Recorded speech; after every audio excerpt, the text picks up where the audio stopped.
اللہ تبارک و تعالی جب امام کا انتخاب کرتا ہے، اور جب ہم نے یہ کہا کہ یہ منصب اللہ کی جانب سے منتخب ہوتا ہے، تو اس کی وجہ یہ ہے کہ یہ جو انتخاب الہی ہے، اللہ کی جانب سے امام کا منتخب ہونا ہے، تو اس میں اللہ تبارک و تعالی عصمت کی کچھ خصوصیات رکھتا ہے، جس میں سے ایک خصوصیت عصمت ہے، یعنی امام کا معصوم ہونا۔ چونکہ جو شخص عصمت کے درجے پر فائز نہ ہو، یعنی جو شخص خطا کر سکتا ہے، تو پھر وہ دوسروں کی ہدایت کا سبب نہیں بن سکتا۔ یعنی مثال یوں آپ کی خدمت میں عرض کروں کہ اگر کوئی شخص مثلا غلطی کرتا ہو، تو وہ شخص پوری طریقے سے 100% کسی کی ہدایت نہیں کر سکتا ہے، کیونکہ ظاہر سی بات ہے بعض مواقع میں وہ خود غلطی کر جاتا ہے۔ تو لہٰذا اللہ تبارک و تعالیٰ کی جانب سے جو امام منتخب ہوگا وہ عصمت کے درجے پر فائز ہوگا، یعنی عصمت کے معنی یہ ہے کہ وہ جان کر یا انجانے میں یا بھولے سے خطا اور غلطی نہیں کر سکتا۔ توجہ بتا لیں، یعنی انسان بعض وقت جان کر غلطی کرتا ہے، بعض وقت اسے علم ہی نہیں ہوتا ہے کہ کیا یہ حلال ہے کہ حرام ہے۔ بہت سارے لوگ کہتے ہیں کہ بھی مولانا ہمیں پتہ ہی نہیں تھا یہ حرام ہے۔ تو کبھی انسان جان کر غلطی کرتا ہے، کبھی نہ جان کر غلطی کرتا ہے، اور کبھی انسان پر نسیان چھا جاتا ہے، انسان بھول جاتا ہے۔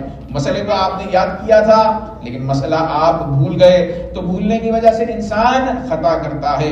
تو اللہ تبارک و تعالیٰ جس کو امام بناتا ہے وہ ہر مرحلے میں نہ جان کر خطا کرتا ہے، نہ انجانے میں خطا کرتا ہے، نہ کسی بھول مسئلے کے بھول کی وجہ سے خطا کرتا ہے۔ تو لہٰذا ایسے امام کے بارے میں اللہ نے کہا یا ایھا الذین آمنوا اطیعوا اللہ واطیعوا الرسول واولی الامر منکم، اے ایمان لانے والو اللہ کی اطاعت کرو اور رسول کی اطاعت کرو، اور کس کی؟ اور اولی الامر کی اطاعت کرو۔ عزیزان گرامی، اللہ اس آیت کو اگر توجہ فرمائے تو اللہ عدالت کے درجے پر فائز ہے۔ اللہ سے کبھی کوئی خطا نہیں ہوتی، ہم جو بلیو کرتے ہیں اللہ سے کبھی کوئی خطا نہیں ہوتی ہے، اور رسول اللہ صلی اللہ علیہ وآلہ وسلم سے بھی کوئی خطا نہیں ہوتی ہے۔ تو اللہ کہہ رہا ہے کہ اللہ کی اطاعت کرو، رسول کی اطاعت کرو، اور اولی الامر کی اطاعت کرو۔ تو عزیزان گرامی، اللہ نے یہاں پر اولی الامر کی اطاعت کو مطلق فرمایا ہے، مطلق یعنی وداؤٹ اینی کنڈیشن۔ توجہ کا طالب ہوں۔ تو عزیزان گرامی، جس طرح اللہ عصمت کے درجے پر فائز ہے، رسول عصمت کے درجے پر فائز ہیں، واجب ہے کہ اولی الامر وہ لوگ ہوں کہ جو عصمت کے درجے پر فائز ہیں۔ اور اگر یہ نہ ہو تو کیا ہوگا؟ یہ اولی الامر کبھی اللہ کی مخالفت کروائے گا، کبھی رسول اللہ کی مخالفت کروائے گا۔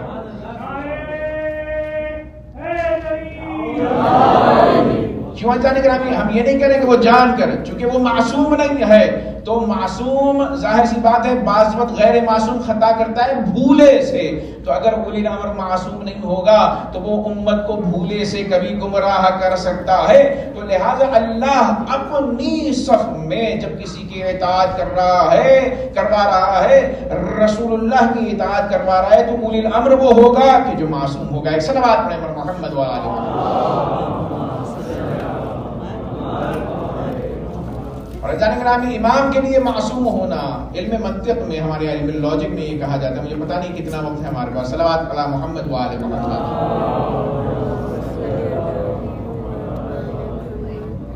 باری دیگر صلوات پڑھیں محمد و آل محمد۔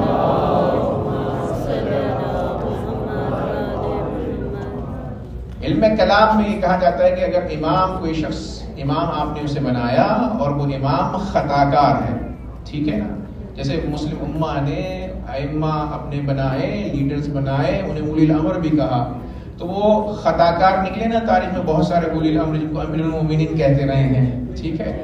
تو اب جب اولی الامر خطا کریں گی، یعنی ان کے امام جنہوں نے چنا انتخاب کیا، تو ان کی اصلاح کے لیے کسی اور امام کی ضرورت ہوگی جو ان کی اصلاح کرے، انہیں کریکٹ کرے، صحیح کرے۔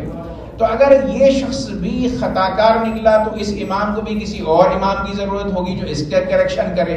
تو بھائیان گرامی اسی طریقے سے سلسلہ بنتا جائے گا اور ایک جگہ پر جا کر عقل یہ کہتی ہے کوئی ایسا امام ہونا چاہیے کہ جس میں کسی قسم کی خطا نہ ہو.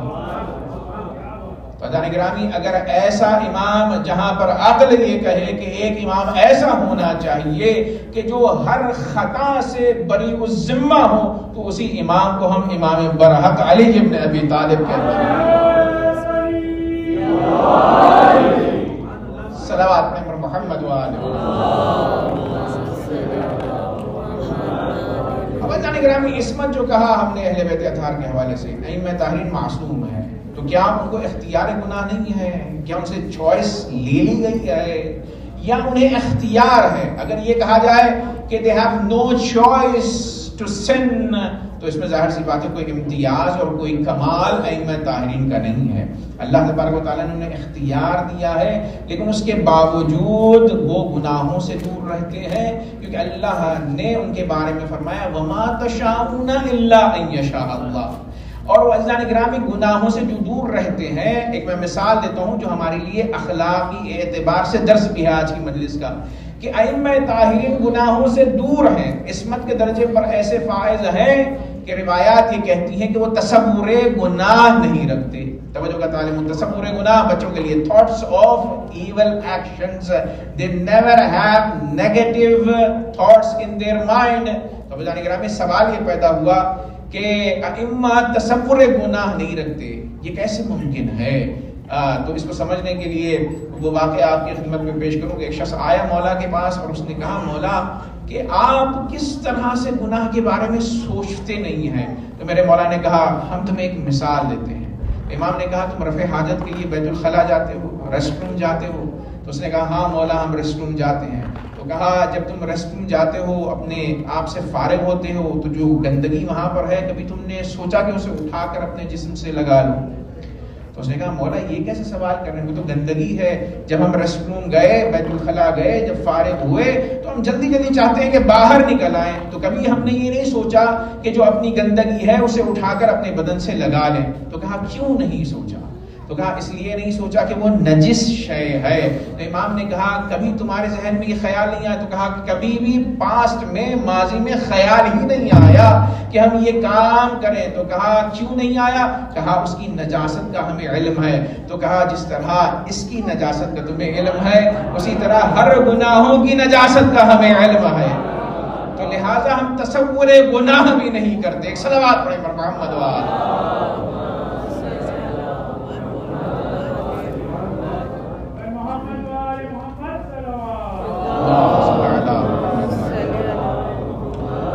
گرامی پیمانے اہل بیت اطہار پر نہ صحیح لیکن کسی حد تک یہ اچیویبل ہے چونکہ انسان اپنے مائنڈ کے اوپر کام کر سکتا ہے. اور یہی کہا گیا ہے، روایتوں میں آیا ہے انما الاعمال بالنیات. اعمال کا دار و مدار کیا ہے؟ نیتوں پر ہے. تو نیت کے اوپر دار و مدار کیوں ہے کہ اللہ تبارک و تعالیٰ رسول اللہ یہ چاہتے ہیں کہ ہم پازیٹیولی سوچیں، کیونکہ ایکشنز ہمارے انٹینشنز کے بعد ہوتے ہیں، نیات کے اوپر ہوتے ہیں. تو جس قدر ہم پازیٹیو سوچیں گے اس قدر انسان کا عمل نکھرتا جائے گا.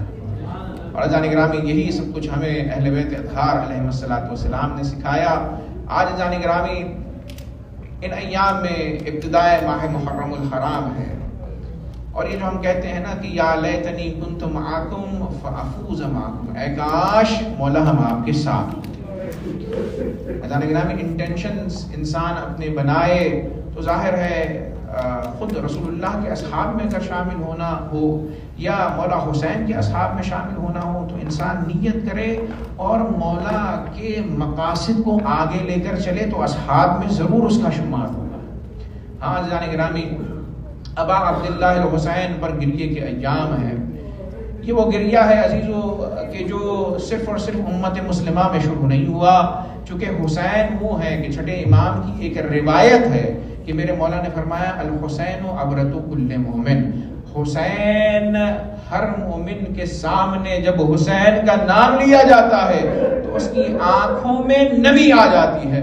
اور یہی وجہ ہے کہ جب جناب آدم علیہ السلام کے پاس جبرائیل آئے اور انہوں نے نام سکھائے تو کہا کہو اے آدم الہی بحق محمد و بحق علی و بحق فاطمہ و بحق الحسن و بحق الحسین. سب کے نام آدم نے لیے، لیکن جیسے ہی بحق الحسین کہا ایک مرتبہ گریہ بلند ہوا. کہا اے جبرائیل عجیب درد ہے نام حسین میں. تو کہا کہ یہ حسین کربلا میں شہید ہوں گے. عزیزان گرامی جیسے ہی اس جملے کو سنا تو روایت یہ کہتی ہے کہ آدم اور جبرائیل نے امام حسین پر اس طرح گریہ کیا جیسا کہ ایک ماں اپنے مرے ہوئے بچے پر گریہ کرتی. اجرکم اللہ. عزیزوں مجھے رخصت کے مسائل پڑھنے ہیں، 2-3 جملے سنیے گا. عزیزان گرامی کربلا تو امام حسین بہت بعد میں گئے ہیں، لیکن یہ مدینہ چھوڑنا حسین کے لیے بڑا سخت تھا.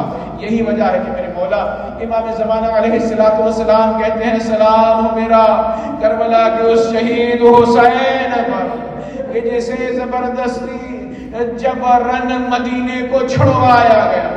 عزیزان گرامی امام حسین کی مسائل اپنی طرف، سارے مسائل ایک طرف ہیں.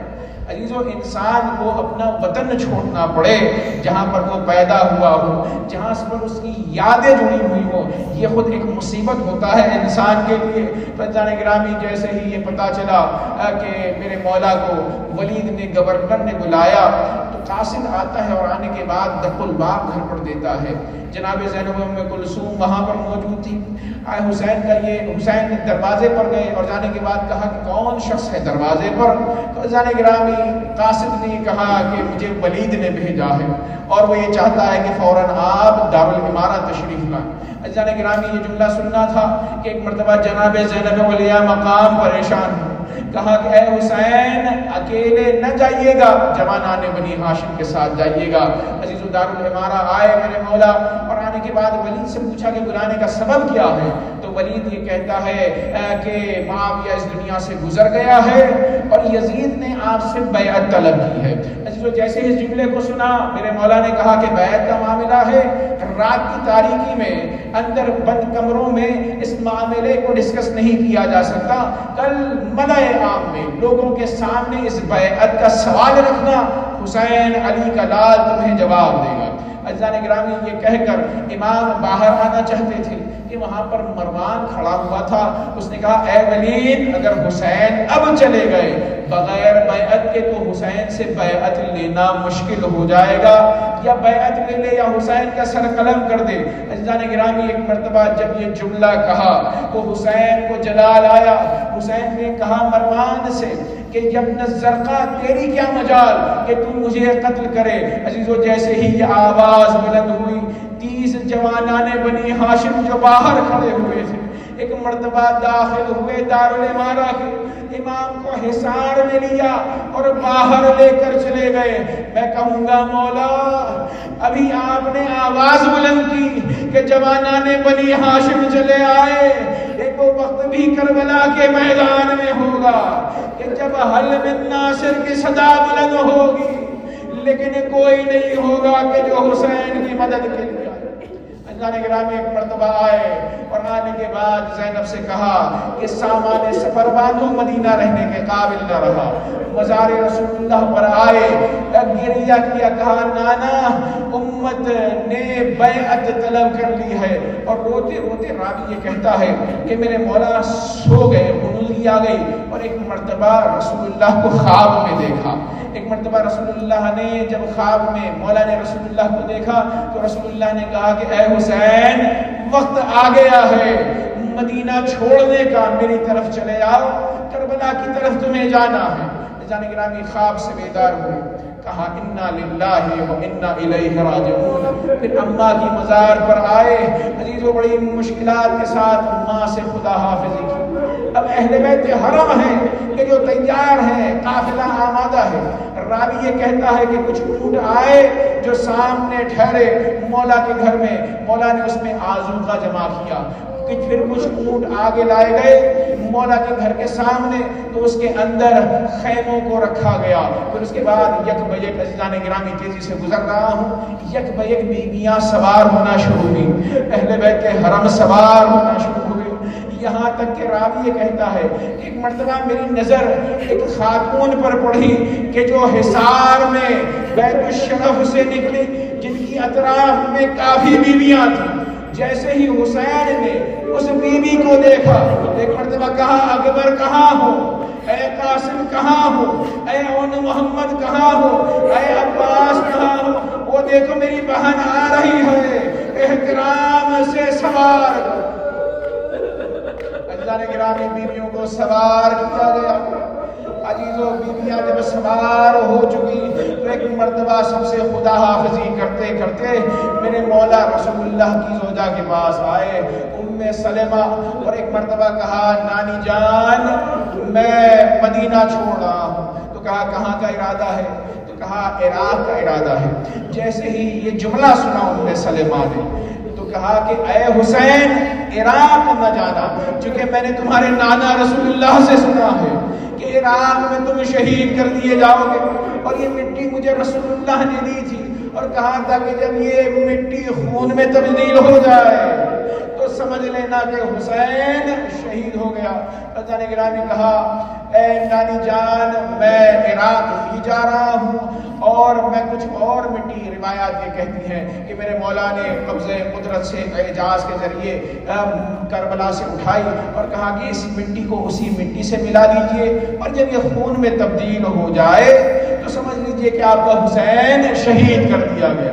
اور عزیزان گرامی یہی وجہ ہے کہ مدینے میں جیسے لوگوں کو پتا چلا، جس ذریعے سے پتا چلا وہ یہی مٹی خاک شفا ہے، جس کی بہت اہمیت ہے۔ عزیزوں ایک مرتبہ راوی یہ لکھتا ہے کہ عصر عاشور کا وقت ہے، ایک مرتبہ ام سلمہ خواب سے بیدار ہوئی اور ایک مرتبہ بیویوں کو جمع کیا، کہا میں نے ابھی خواب دیکھا کہ میرے شوہر نامدار رسول اللہ آئے ہیں، بال بکھرے ہوئے ہیں، غبار آلود ہے۔